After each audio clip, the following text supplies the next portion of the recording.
Welcome to 21st Sports Breakdown for Game 4 of the Western Conference Finals between the Golden State Warriors and the Houston Rockets in the 2015 NBA playoffs. The Warriors had a chance to sweep, and the Rockets were determined not to let that happen on their home court. So down 3-0, the Rockets came out firing, and they were fired up, and they went off for 45 points in the first quarter, tying an NBA playoff record. They actually started the game 12-0 before Golden State even scored its first points. And of course, those first points were a three-pointer, and that was by Harrison Barnes. In this game, these two teams would go on to break records from downtown. We'll get to that a little bit later. But after one quarter of play, it was 45-22 as Houston led by 23. So 45 points ties the playoff record for the most points scored in a playoff quarter of play. Then in the second quarter, the Rockets remained up, but then Steph Curry gets hurt. He goes down. He takes quite the spill. He lands on his head. It was scary. He was down, and he had to go to the back, and they were checking him for a concussion. I would say just from the naked eye that it surely did look like he did suffer a concussion, although he did return later on, and you're not allowed to return if you did, so apparently he did not. But in that time where he was off the floor in the second quarter, Golden State actually got a little bit fired up and went on a 23-14 run to cut the lead down to 10 points as it was 69-59 going into the half. So Klay Thompson and the Warriors started hitting their shots, and they cut the lead down as they were actually down by 19 when Curry left the game, and now it was just a 10-point game. Then in the third quarter, Steph Curry would end up coming back in, and when Steph Curry returned, it was 78-69. It was a 9-point game. The Warriors never were in the lead at all, as the Warriors were in the lead the whole time, jumping out to that 12-0 run, still remaining in the lead, up by 9 as Curry comes back on the floor with about 6 minutes left in the third.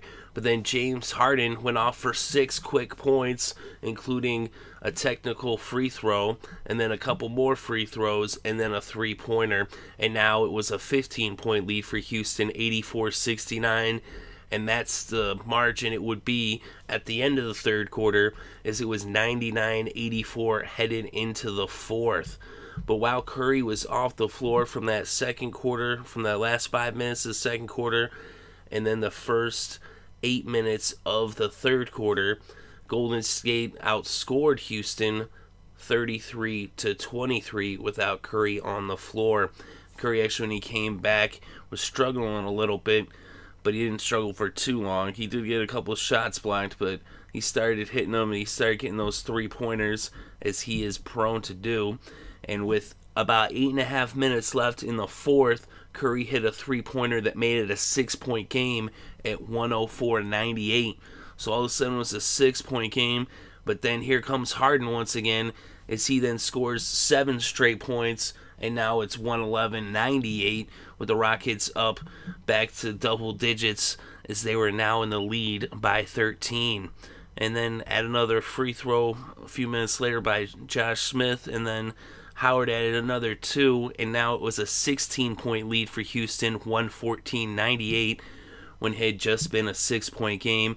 Curry hit another three-pointer, but now that would just cut it to a 13-point game at 114-101, as it was too little too late.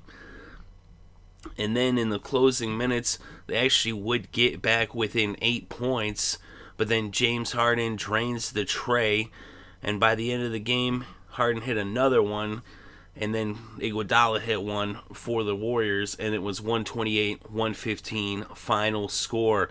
So Houston holds on to win this one by 13 points. They were in control and in the lead for the entire game, and we actually saw a record for three-pointers as the Warriors hit 20 three-pointers in this game, and the Rockets hit 17.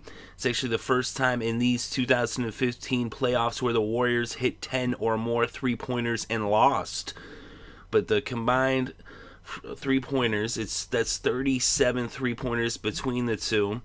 And let's look at the records, actually. The most 3-point field goals in a game was actually the Seattle Supersonics versus the Houston Rockets back on May 6, 1996, and that was 20. The Warriors tie the Supersonics for the most field goals from three-point land. And then the most three-pointers combined between two teams, that same game where Seattle had 20, Houston had 13, that's 33. Well, in this game we had 37 three-pointers. So this game, these two teams combined to have the most three-pointers in playoff history in one game. And then the most three-point field goal attempts in a game was the Dallas Mavericks, who attempted 42 three-pointers back on May 10th, 2003, and that took double overtime for them to attempt 42 three-pointers. Well, in this game, the Warriors attempted 46, and they did it in regulation. So the Warriors beat that record as well, although that is a little bit of a dubious record. And then the most field goals attempted between two teams, also in that same game, Dallas versus Sacramento, back on May 10th, double overtime. The two teams combined for 68 three-point field goal attempts. As I said, Dallas with 42, Sacramento with 26. Well, in this game, these two teams combined for 78, as the Warriors attempted 46 three-pointers and the Rockets attempted 32. So this was a history-making game as far as three-pointers were concerned.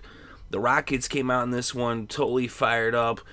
They were determined not to go out on a sweep. This is actually the first time they've beaten the Warriors all season long, from the regular season and the playoffs. They had lost all 4 regular season games against the Warriors, and they were down 3-0. They finally get a win against Golden State. Of course, Steph Curry was out of the game for a large stretch, as he missed about 12 to 13 minutes of the game due to that big bump that he took when he landed on his head. That was pretty vicious. Thankfully, he was okay to come back, although I wonder if they really even should have had him come back. I don't see how he didn't suffer a concussion. It's kind of bogus that they would say, no, he didn't suffer concussion. Obviously, he did. Do you people know anything about concussions? Come on. Obviously, they probably know a lot more than I do, but still. Let me tell you, I've had concussions, so I know a little bit about them. Of course, the fact that I've had a concussion probably makes it tougher to say, like, how much information have I retained about them. But like I said, I know a thing or two about him, and I would bet money that he did suffer a concussion, although, like I said, apparently whatever requirements they have, he passed the test. So, I mean, that's all well and good. Like I said, I don't think he should even came back, because, for one, they were doing better without him, but that's kind of an anomaly. Really what that is the Rockets were just up by so much, and then when Curry goes out the floor, they're kind of like, oh, well, we can go into cruise control. But the Warriors got kind of fired up then, and then they're just like, oh, we really got to step it up without Curry out here. And they happened to kind of outscore him at a point where, really after that first quarter, I felt like the Rockets just went into cruise control. They were up by so much. I feel like the Warriors didn't really come into this game that fired up to win. They weren't really going for the sweep, it looked like. You could see in that first quarter the effort by both teams, as the Rockets were just putting it all out. Like, they were going crazy out there. Like, they were fighting for their playoff life to survive. They just were absolutely determined that they would do anything and everything not to go out in this game. Whereas the Warriors looked like they were kind of giving this one away. They looked like they wanted to win the series in front of their hometown fans in Oakland in Game 5. That's what it looked like, especially early on. In the second, though, they did outscore Houston, so they didn't give up by any stretch of the imagination. Suddenly they gave the game away. And in the fourth quarter, it was a 6-point game. When Curry hit that three-pointer right there, it actually kind of would go towards the argument that, hey, if Curry hadn't gone out for that long time, I mean, he was out for basically a full quarter, in that last 5 of the second, and then the first 8 minutes of, or the first 6 minutes, rather. It was like about 12 minutes total, anyway, from the second into the third. because he came back with like 6 minutes left. But yeah, so it was about 11 minutes, 12 minutes. With that, if he had been on the floor that whole time, you could make the argument that maybe it would have been a sweep and they would have just took this game. But, ifs and buts were fruits and nuts, we'd all have a Merry Christmas. And it's not even wintertime. It's May. It's the summer's just starting. It's the tail end of the spring. Weather's getting nice. But the Rockets, the weather there in Houston, it wasn't too nice. It was raining buckets. It was pouring rain after the game. The fans were forced to stay in the arena. They were not allowed to leave. I mean, they could have left, I guess, but they were asked not to leave for their own safety. So you can see it was just the rain was coming down hard. And so they stuck around. They had a little celebration there. Of course, hey, it's the only thing they're going to have to celebrate in these playoffs. It's the only game they're going to win. So might as well stick around and have a celebration, right? And so the weather, let them do that. But let's look at the stats in this game. Klay Thompson was leading scorer for the Warriors. James Harden led all scorers with 45. So then Curry going off for 40 last game. Harden says, hey, I can score 40 also. He put up 45. And we had a double-double for Dwight Howard, as he's prone to do. Draymond Green also had a double-double as well. But James Harden, 45 points, 9 rebounds, 5 assists, 2 steals, and 2 blocks, so just 1 board shy of a double-double for Harden. Dwight Howard did have the double-double with 14 points, 12 rebounds, 2 steals, 2 blocks. Josh Smith, 20 points, 6 rebounds, 5 assists, and 2 blocks. Trevor Ariza, 17 points, 5 boards, 3 assists, 2 steals, and a block. Jason Terry, 10 points, 6 rebounds, 4 assists, and a steal. And off the bench, Terrence Jones, 14 points, 5 rebounds, 2 assists, 2 blocks. Clint Capela, 4 points, 1 board. Pablo Prigioni had 3 points, 1 assist, and a steal. And Corey Brewer, 1 point, 2 boards, 2 assists, and a block. And for the Warriors, Klay Thompson, 24 points, 3 rebounds, 2 assists, 2 steals. Draymond Green with a double-double, 21 points, 15 rebounds, 4 assists, and 5 blocks. Steph Curry had 23 points, 1 rebound, 4 assists. And Harrison Barnes, 14 points, 5 rebounds, 3 assists, and a steal. And Andrew Bogut had 8 rebounds, 4 assists, and a block. And off the bench, Andre Iguodala, 13.7 boards, 2 assists, 3 steals, and a block. Leandro Barbosa, 12 points, 2 boards, 2 assists. And Livingston and Ezeli both had 4 points. Ezeli had 5 rebounds, 2 assists, and a steal. Livingston, 3 assists and 1 steal to go with his 4 points. And David Lee had a rebound and a steal. But lots of three-pointers in this game. Like I said, usually the Warriors, if they hit 10 or more, they had been perfect up until this point in the playoffs, as they had not lost the game where they scored 10 or more three-point buckets. But here, they got 20. They had twice as many. They even shot 43.5% from downtown. But the Houston Rockets outshooting them from three-point land, 53.1%. Hitting 17, just 3 shy of the Rockets, or of the Warriors rather. But they broke records for the most attempts and the most three-pointers made in NBA playoff history. And the Warriors tied for the most three-pointers made, and they broke the record for the most attempts. So quite the game if you like three-point shooting. A lot of that too had to do with Houston, was just, hitting them early on. The Warriors fell down big time. They were down by 23 points after 1 quarter of play, so now they were forced to have to shoot those three-pointers. Of course, they weren't really driving the lane. They weren't really getting the fouls. That was really the big difference in this game, is the Rockets, they were driving the lane, and the Rockets they attempted 30 more free throws than the Warriors in this game. The Warriors just 7 of 13, hitting only 53.8% from the foul line. The Rockets, 25 of 43 for free throws, hitting 58.1. Neither team really shooting well from the foul line, but they attempted 30 more. And if you attempt 30 more free throws in a game than the other team, chances are you're going to win. The Warriors did have 1 more rebound, surprisingly enough, is they actually outboarded them on the offensive glass, although the Rockets had more defensive rebounds, but the Warriors had one more rebound overall, 47-46. They also had more assists, 26-22, and more steals, 9-8. The Rockets did have more blocks, 10-9.